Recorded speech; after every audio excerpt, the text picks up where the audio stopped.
মৃত্যুর জন্য কতটুকু প্রস্তুতি তুমি নিয়েছ? দুনিয়াতে বাড়ি করার জন্য অনেক প্রস্তুতি নিয়েছ, দুনিয়াতে গাড়ি কেনার জন্য অনেক প্রস্তুতি নিয়েছ, দুনিয়াতে কোটি কোটি টাকার সম্পদ করার জন্য তুমি প্রস্তুতি নিয়েছ, দুনিয়াতে শান্তিতে থাকার জন্য তুমি অনেক প্রস্তুতি নিয়েছ, দুনিয়াতে ভালো খাবার খাওয়ার জন্য তুমি প্রস্তুতি নিয়েছ, এত চেষ্টা তুমি করেছো, কিন্তু বান্দা মৃত্যুর জন্য তুমি কতটুকু চেষ্টা করেছো? মৃত্যুর জন্য তো তেমন কোনো চেষ্টা তুমি করো নাই। মৃত্যু এত ভয়ঙ্কর, এই মৃত্যুর প্রস্তুতির জন্য বান্দা তুমি কতটুকু প্রস্তুতি নিয়েছ? এরে মুমিন, মৃত্যু যে তোমার আমার হবেই হবে, এর মধ্যে কোনো সন্দেহ নাই। মৃত্যু যে একদিন তোমার আমার হবেই হবে, এর মধ্যে তো কোনো সন্দেহ নাই। আল্লাহ পাক রব্বুল আলামিন জানায়া দেন, এরে বান্দা তারাই হলো বুদ্ধিমান যারা দুনিয়াতে মৃত্যুর কথা বেশি বেশি স্মরণ করিয়া চলাফেরা করে। মৃত্যুর কথা বেশি বেশি স্মরণ যারা করে তারাই হলো দুনিয়াতে বড় বুদ্ধিমান। আল্লাহ তাআলা বলেন, কুল্লু নাফসিন যায়িকাতুল মাউত, প্রত্যেকটা প্রাণীকেই কিন্তু একদিন মৃত্যুর স্বাদ গ্রহণ করতে হবে। যত বড় প্রেসিডেন্ট তুমি হও না কেন, আমেরিকার প্রেসিডেন্ট হও, যেই বড় দেশেরই প্রেসিডেন্ট তুমি হও না কেন, মৃত্যু থেকে তুমি কিন্তু বাঁচতে পারবে না। এই মৃত্যু সকলকে একদিন গ্রহণ করতে হবে, মৃত্যুর স্বাদ। যেই ফেরেশতা আজরাইল আলাইহিস সালাম মানুষের জান কবজ করে, ওই আজরাইলেরও তো একদিন মৃত্যু হবে রে বাবা। দুনিয়ার সব মানুষের জান কবজ করার পর আল্লাহ পাক রব্বুল আলামিন বলবেন, আজরাইল রে, তুমি কি দুনিয়ার সব মানুষের জান কবজ করেছো? বলে, হ্যাঁ আল্লাহ, দুনিয়ার সব মানুষের জান আমি কবজ করেছি। আল্লাহ বলবেন, এরে আজরাইল, তুমি কি যত পশু পাখি রয়েছে সকলের জান কি তুমি কবজ করেছো? হ্যাঁ আল্লাহ, আমি সকলের জান কবজ করেছি। এরে আজরাইল, দুনিয়াতে যত জীব রয়েছে সকলের জান যে তুমি কবজ করেছো, আর কে কে আছে? এইবার আজরাইল বলবে, আল্লাহর কেউ নাই, শুধু আপনি আছেন এবং আমি আছি, আর কেউ নাই রে আল্লাহ। আল্লাহ বলবেন, ও আজরাইল, এখন আর দেরি করিও না, তুমি তোমার নিজের জান নিজে তুমি কবজ করো। আজরাইল বলবে, হে মালিক, আমি আজরাইল যদি জানতাম নিজের জান নিজেই কবজ করতে হবে, তাহলে এই দায়িত্ব আমি আজরাইল কোনোদিন নিতাম না। এরে বান্দা, মৃত্যুর কথা স্মরণ করো। এই মৃত্যু তো একদিন তোমাকে আমাকে পাকড়াও করে নিবে। মৃত্যু থেকে কেউ তো তুমি আমি রেহাই পাবো না। আজকে আমরা দুনিয়ার মোহে পড়িয়া, দুনিয়ার মহব্বতে পড়িয়া, দুনিয়ার ভালোবাসায় পড়িয়া, দুনিয়ার লোভ লালসায় পড়িয়া, দুনিয়ার খেল তামাশায় পড়িয়া আমরা মৃত্যুর কথা ভুলে গেছি রে বাবা। আল্লাহ বলেন, তারাই হলো সব থেকে বড় বোকা, যারা দুনিয়ার এই চাকচিক্য দেখিয়া আখেরাতের কথা, মৃত্যুর কথা যারা ভুলে যায়, তারাই হলো সব থেকে বড় বোকা।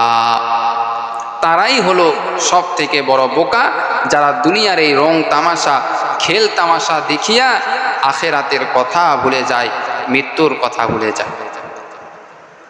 মায়ার নবী রাহমাতুল লিল আলামিন সাহাবাই কেরামদেরকে বলেন, ও সাহাবাই কেরামরা, মৃত্যুর কথা বেশি বেশি স্মরণ করো, আর আল্লাহকে বলো, হে মালিক, তুমি আমাদের মৃত্যুটা বেঈমান হিসাবে তুমি আমার মৃত্যুটা দিও না রে আল্লাহ। ঈমান নিয়া যেন মৃত্যু বরণ করতে পারি, ঈমান নিয়া যেন তোমার আদালতে দাঁড়াইতে পারি, ঈমান নিয়া যেন তোমার আদালতে দাঁড়াইতে পারি, সেই তৌফিক তুমি আমাদেরকে দান করো।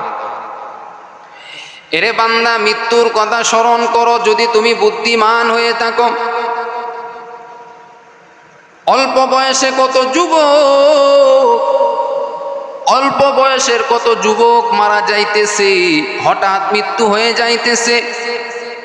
ও যুবক, এরে আল্লাহর বান্দা, তোমার মৃত্যু হবে না তার কি কোনো গ্যারান্টি আছে রে বাবা? 1 সেকেন্ডের কোনো গ্যারান্টি নাই। কখন তোমার আমার সামনে মালাকুল মাউত হাজির হয়ে যাবে, আর আজরাইল হবে এত ভয়ঙ্কর। গুনাহগারের জন্য আজরাইল হবে বড় ভয়ঙ্কর। গুনাহগারের জন্য আজরাইল এত ভয়ঙ্কর রূপ ধারণ করিয়া তার জান কবজ করার জন্য আসবে। ওই বান্দা আজরাইলকে দেখিয়া প্রস্রাব করে ফেলবে, পায়খানা করে ফেলবে। আজরাইলকে দেখিয়া ওই বান্দা এত ভয় পেয়ে যাবে, চোখগুলি উল্টাইতে থাকবে। মৃত্যুর যন্ত্রণা এত কঠিন, আল্লাহর নবী বলেন কেমন কঠিন জানো?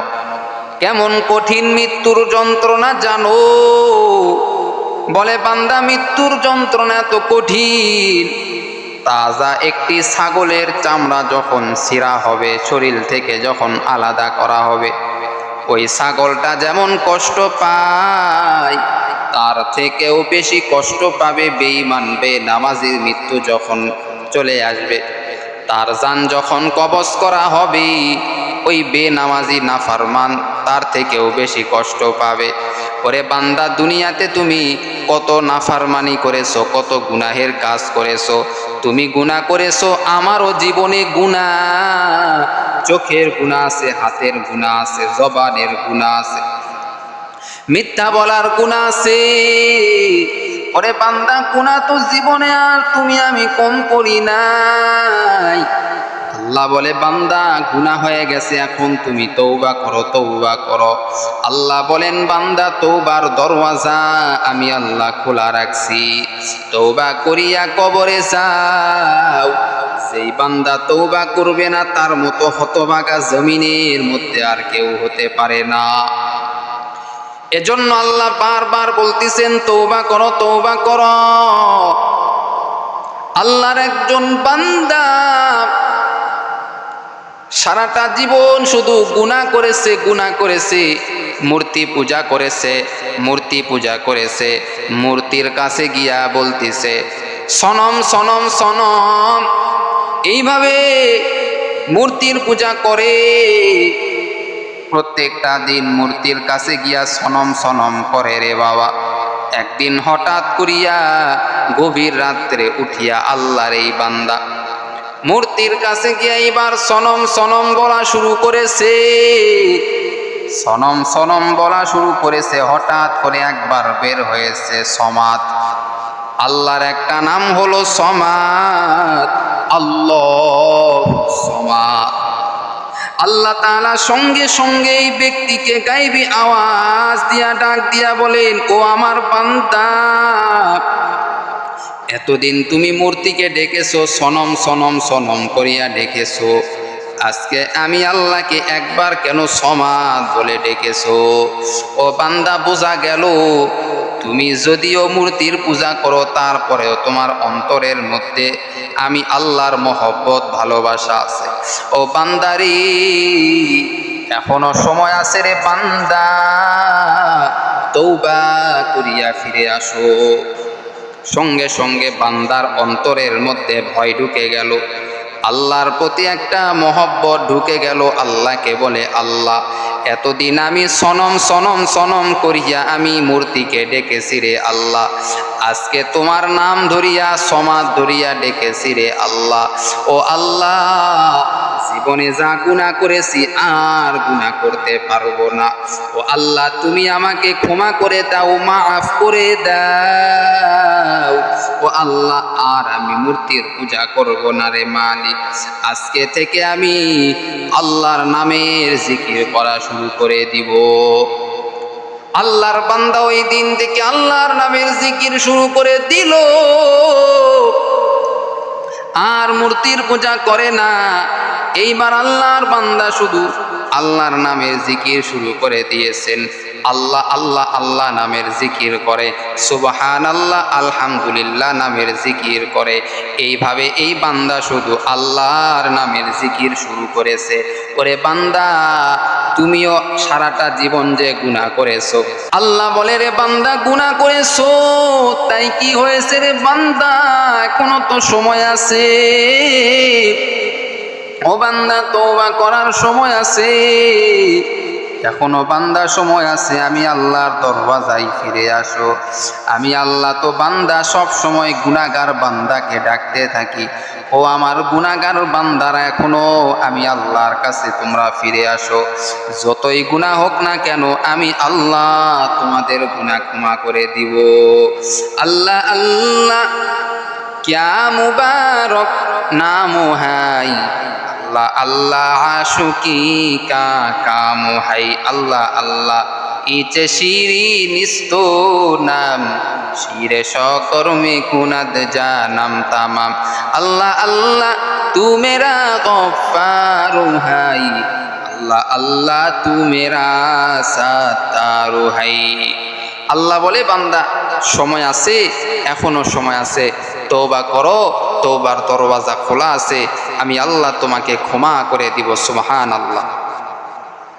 আল্লাহ তো বড় দয়ালু, আল্লাহ তো বড় রহমান, আল্লাহ তো বড় রহিম। আল্লাহ বলে বান্দা, তোমার গুনাহ যদি পাহাড় পরিমাণও যদি হয়ে থাকে, সমুদ্রের ফেনা পরিমাণও যদি হয়ে থাকে, একবার অন্তর থেকে আমি আল্লাহকে আল্লাহ বলে ডাক দাও, আমি আল্লাহ তোমার যতই বড় গুনাহ হোক না কেন, আমি আল্লাহ ক্ষমা করে দিব। সুবহানাল্লাহ। আল্লাহ আমাদেরকে ক্ষমা করে দিবেন, আল্লাহ আমাদেরকে মাফ করে দিবেন। তবে আমাদেরকে মাফ চাইতে হবে আল্লাহর কাছে। যদি আমরা চাই আল্লাহর কাছে মাফ, অবশ্যই অবশ্যই আল্লাহ আমাদেরকে মাফ করে দিবেন।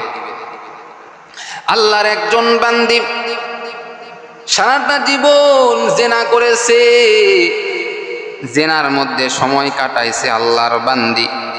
এলাকার মানুষেরা আল্লাহর বান্দির উপর ক্ষিপ্ত হয়ে গেল।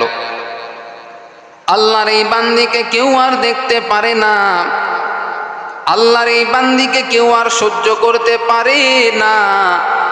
এলাকার মানুষেরা আল্লাহর এই বান্দিকে এইবার এলাকা থেকে বের করে দিল। এরকম গুনাহগার বান্দিকে আমাদের এলাকায় আমরা রাখবো না, তাড়াতাড়ি বের করে দে। আল্লাহর এই বান্দিকে যখন এলাকা থেকে যখন বের করে দিল, আল্লাহর এই বান্দি রাস্তা দিয়া হাঁটতেছে। রাস্তা দিয়া হাঁটতে হাঁটতে আল্লাহর এই বান্দি এইবার মনে মনে চিন্তা করলো, হে মালিক, আমি গুনাহ করার কারণে এলাকার কেউ আমাকে দেখতে পারে না রে আল্লাহ। আমি এত বড় অন্যায় করেছি, যার কারণে এলাকার কেউ আমাকে সহ্য করতে পারে না রে আল্লাহ। আমার গুনাহ মনে হয় আর কোনোদিন ক্ষমা হবে না। যাইতে যাইতে এইবার দেখি পথের মধ্যে একটা কূপ দেখা যায়। ওই কূপের পার্শ্বে একটা কুকুর পানি পিপাসায় বড় কষ্টের মধ্যে রয়েছে, পানির জন্য বড় কষ্টের মধ্যে রয়েছে। জিহ্বাটা বের করে দিয়ে এই কুকুরটা পানি পান করার জন্য চেষ্টা করতেছে, কিন্তু কূপ থেকে কোনোভাবেই পানি বের করতে পারতেছে না। আল্লাহর এই বান্দী এইবার মনে মনে চিন্তা করলো, জীবনে তো তেমন ভালো কাজ করি নাই, শুধু গুনাই করেছি। আমি বান্দি তো ভালো করেই জানি আমার নামটা জাহান্নামের খাতায় লেখা হয়ে গেছে।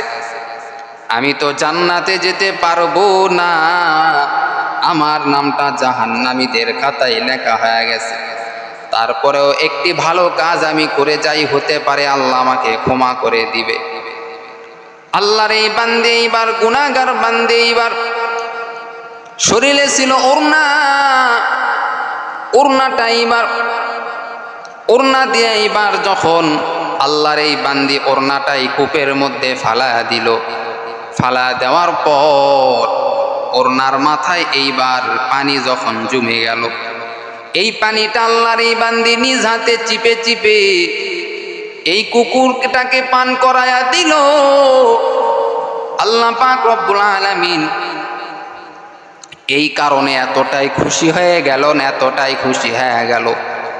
আল্লাহ বলেন, ও আমার বান্দি, আমি আল্লাহ তো তোমার উপর খুশি হয়ে গেছি। তুমি যদিও গুনাহ করেছো, গুনাহ করেছো আমি আল্লাহ ভালো করে জানি, কিন্তু ও গো আল্লাহর বান্দি, তুমি যে এমন একটা নেকির কাজ করেছো যার কারণে আমি আল্লাহ খুশি হয়ে গেছি। ও আমার পেয়ারা বান্দি, তুমি আর টেনশন করিও না রে বান্দি, আমি আল্লাহ তোমার আগের যত গুনাহ রয়েছে সব আমি আল্লাহ ক্ষমা করে দিলাম। আল্লাহ বলেন, রে বান্দি, সব গুনাহ তোমার ক্ষমা করে দিলাম। আল্লাহ তাআলা ফেরেশতাকে বলেন, ও ফেরেশতা, এই বান্দির নাম যদিও জাহান্নামীর খাতায় ছিল, কিন্তু এই নেকির কাজ করার কারণে আমি আল্লাহ এত খুশি হয়ে গেছি। যাও ফেরেশতা, তাড়াতাড়ি যাও, এই বান্দির নামটা জান্নাতীদের খাতায় দিয়া দাও। ফেরেশতা, যাও, তাড়াতাড়ি যাও, এই বান্দির নামটা জান্নাতীদের খাতায় দিয়া দাও। সুবহানাল্লাহ। ওই বান্দিকে যদি আল্লাহ ক্ষমা করে দিতে পারেন, ওই এত বড় নাফরমান বান্দিকে যদি আল্লাহ ক্ষমা করে দিতে পারেন, আমাকে আপনাকে কেন আল্লাহ ক্ষমা করে দিবেন না? আমি আপনি কেন গুনাহের কাজ করি? আমি আপনি কেন আল্লাহর কাছে তওবা করি না? আসেন, এখনো সময় আছে। মৃত্যুর কথা স্মরণ করেন, কবরের কথা স্মরণ করেন। মৃত্যুর পরে আপনার হিসাব শুরু হয়ে যাবে। কয়টা নেকির কাজ করেছেন, কয়টা গুনার কাজ করেছেন, আল্লাহর কাছে হিসাব দিতে হবে। আল্লাহর কাছে যেহেতু হিসাব দিতে হবে, এজন্য হিসাবটা যেন ভালো হয়, ভালো আমল যেন বেশি হয়, এই চেষ্টা আমাকে আপনাকে করতে হবে। আল্লাহ আমাদের সকলকে মৃত্যুর কথা স্মরণ করে, কবরের কথা স্মরণ করে, জাহান্নামের কথা স্মরণ করে আমাদের সকলকে দুনিয়াতে সৎ কাজ করার তৌফিক দান করুক। সকলেই বলেন আমিন।